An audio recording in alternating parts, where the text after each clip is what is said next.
खूप प्राचीन काळी ब्रह्मदेवांच्या मानसपुत्रांपैकी एक दक्ष प्रजापती नावाचा अत्यंत सामर्थ्यवान आणि अभिमानी राजा होता. दक्ष प्रजापती अत्यंत विद्वान आणि शक्तिशाली होता, परंतु त्याच्या स्वभावात थोडा अहंकारी होता. त्याला अनेक कन्या होत्या आणि त्या सर्वांमध्ये सती ही सर्वात तेजस्वी, पवित्र आणि सुंदर कन्या होती.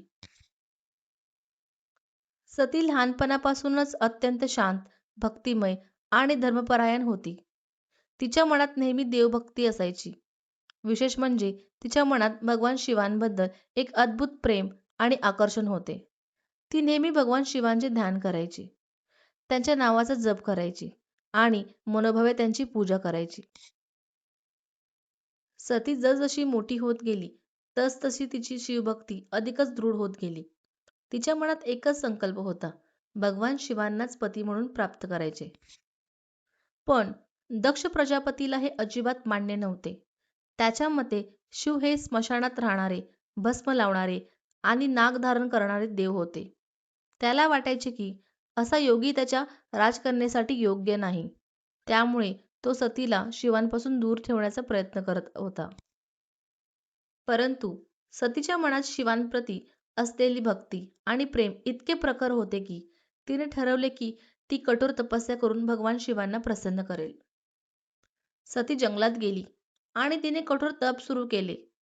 ती अनेक दिवस उपवास करायची, ध्यान करायची आणि ओम नमः शिवाय या मंत्राचा अखंड जप करायची. तिच्या या कठोर तपामुळे संपूर्ण ब्रह्मांडात तिच्या भक्तीची चर्चा होऊ लागली. देवताही तिच्या निष्ठेने प्रभावित झाल्या. अनेक वर्षाच्या कठोर तपस्येनंतर शेवटी भगवान शिव सतीच्या समोर प्रकट झाले. शिवाने सतीला प्रेमाने विचारले, हे सती, तुझ्या तपस्येने मी अत्यंत प्रसन्न झालो आहे. सांग, तुला काय वर हवा आहे? सती नम्रपणे म्हणाली, प्रभो, मला तुमच्याशिवाय दुसरे काहीही नको. मला तुमची पत्नी होण्याचा आशीर्वाद द्या. भगवान शिव सतीच्या भक्तीने अत्यंत प्रसन्न झाले आणि त्यांनी तिची इच्छा मान्य केली. नंतर देव, ऋषी आणि गंधर्व यांच्या उपस्थितीत शिव आणि सतीचा विवाह अत्यंत भव्य पद्धतीने झाला. परंतु हा विवाह दक्ष प्रजापतीला अजिबात आवडला नाही. त्याच्या मनात शिवांबद्दल तिरस्कार आणि अहंकार वाढत गेला. काही काळानंतर दक्ष प्रजापतीने एक भव्य महायज्ञ आयोजित केला. त्या यज्ञासाठी सर्व देव, ऋषी आणि राजांना निमंत्रण दिले गेले, पण त्याने जाणीवपूर्वक भगवान शिवांना निमंत्रण दिले नाही. एके दिवशी सतीला कळले की तिच्या वडिलांच्या घरी मोठा यज्ञ होत आहे. तिने भगवान शिवांना सांगितले, स्वामी, माझ्या वडिलांच्या घरी यज्ञ आहे, मला तिथे जायचे आहे. शिव शांतपणे म्हणाले, सती, आपल्याला त्या यज्ञासाठी निमंत्रण दिलेले नाही. निमंत्रण नसताना तिथे जाणे योग्य ठरणार नाही.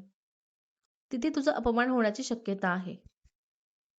पण सतीला वाटले की मुलीला वडिलांच्या घरी जाण्यासाठी निमंत्रणाची गरज नसते, म्हणून ती एकटीच यज्ञाला जाण्याचा निर्णय घेते.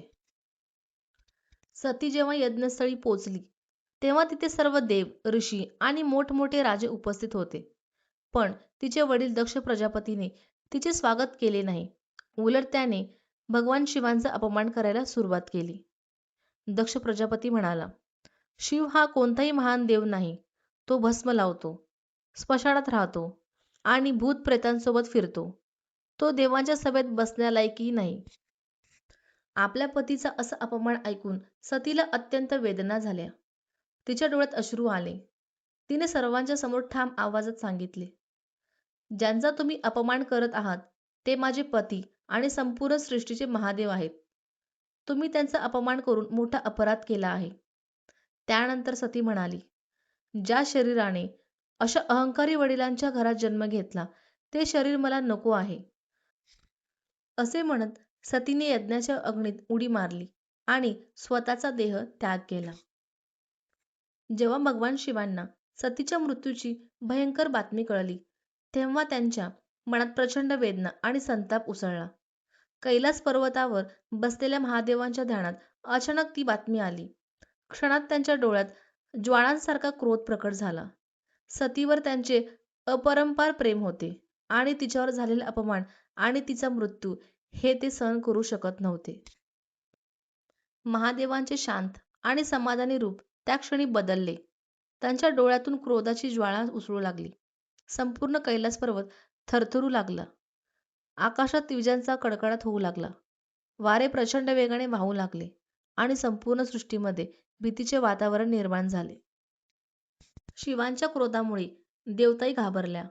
सर्व देवांना समजले की महादेवांचा हा रुद्ररूप अत्यंत भयंकर आहे.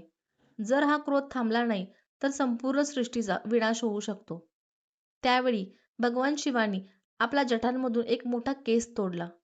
त्यांच्या डोळ्यात प्रचंड अग्नी प्रज्वलित झाला होता. त्यांनी तो केस अत्यंत जोराने पृथ्वीवर आपटला. त्या क्षणी पृथ्वी हादरली. आकाश काळवंडले आणि एक भयंकर ऊर्जा त्या ठिकाणी निर्माण झाली. त्या दैवी ऊर्जेतून एक अत्यंत भयानक आणि पराक्रमी योद्धा प्रकट झाला. त्याचे नाव होते वीरभद्र. वीरभद्राचे रूप अत्यंत भयावह होते. त्याचे शरीर उंच आणि बलवान होते. डोळे लाल भडक ज्वाळांसारखे होते आणि त्याच्या चेहऱ्यावर प्रचंड क्रोध दिसत होता. त्याच्या हातात विविध शस्त्रे होती आणि त्याच्या आसपास भयंकर गण उभे होते. तो भगवान शिवांच्या क्रोधातून जन्माला आलेला एक अद्भुत योद्धा होता. त्याचवेळी त्या अग्निज्वाळेतून आणखी एक भयंकर शक्ती प्रकट झाली. ती म्हणजे भद्रकाली. भद्रकालीचे रूप अत्यंत उग्र आणि शक्तिशाली होते. तिचे डोळे ज्वाळांसारखे चमकत होते. केस विस्कटलेले होते आणि तिच्या गळ्यात मुंडमाळ होती. तिच्या हातात विविध अस्त्रे होती आणि तिच्या रूपात प्रचंड शक्ती प्रकट होत होती. वीरभद्र आणि भद्रकाली दोघांनीही भगवान शिवांना नमस्कार केला आणि त्यांच्या आज्ञेची वाट पाहू लागले. महादेवानी अत्यंत क्रोधाने त्यांना आदेश दिला. दक्ष प्रजापतीने माझा आणि सतीचा अपमान केला आहे. त्याने केलेला यज्ञ अहंकाराने भरलेला आहे. जा आणि त्या यज्ञाचा पूर्ण नाश करा. दक्षाला त्याच्या अहंकाराची शिक्षा द्या. भगवान शिवांची आज्ञा ऐकताच वीरभद्र आणि भद्रकाली प्रचंड वेगाने दक्षाच्या यज्ञाकडे निघाले. त्यांच्यासोबत शिवगणांची मोठी सेना होती. आकाशात वादळ उठले होते आणि त्यांच्या आगमनाने यज्ञस्थळी भीतीचे वातावरण निर्माण झाले. जेव्हा ते यज्ञस्थळी पोचले तेव्हा तिथे देवता, ऋषी आणि राजे बसले होते. परंतु अचानक आकाश काळे झाले, वारे वेगाने वाहू लागले आणि एक प्रचंड आवाज झाला. वीरभद्र आणि भद्रकाली आपल्या सेनेसह यज्ञस्थळी उतरले. वीरभद्राने अत्यंत क्रोधाने संपूर्ण यज्ञस्थळ उद्ध्वस्त करायला सुरुवात केली. यज्ञकुंड फोडले गेले, यज्ञमंडप कोसळले आणि सर्वत्र गोंधळ माजला. देवता आणि ऋषी भयभीत झाले. यानंतर वीरभद्र दक्ष प्रजापतीसमोर उभा राहिला. त्याच्या डोळ्यात क्रोधाची ज्वाला पेटलेली होती. तो जोरात म्हणाला, हे दक्ष, तू महादेवांचा अपमान केला आहेस. आज तुला तुझ्या अहंकाराची शिक्षा मिळेल. असे म्हणत वीरभद्राने आपल्या शस्त्राने दक्ष प्रजापतीचे मस्तक छाटले. त्या क्षणी संपूर्ण यज्ञ नष्ट झाला आणि सर्व देवता भयभीत होऊन भगवान शिवांची क्षमा मागू लागल्या. तेव्हा भगवान विष्णूंनी सृष्टीचे रक्षण करण्यासाठी सुदर्शन चक्राने सतीच्या देहाचे अनेक तुकडे केले. जिथे जिथे सतीचे अंग पडले तिथे तिथे शक्तिपीठे निर्माण झाली. भारत आणि आसपासच्या प्रदेशांमध्ये अशी 51 शक्तिपीठे मानली जातात. यानंतर सतीने पार्वती म्हणून हिमालयाच्या घरी पुनर्जन्म घेतला. पार्वतीनेही कठोर तप करून पुन्हा भगवान शिवांना पती म्हणून प्राप्त केले. अशा प्रकारे देवी सतीची कथा आपल्याला भक्ती, प्रेम आणि अहंकाराच्या परिणामाची शिकवण देते.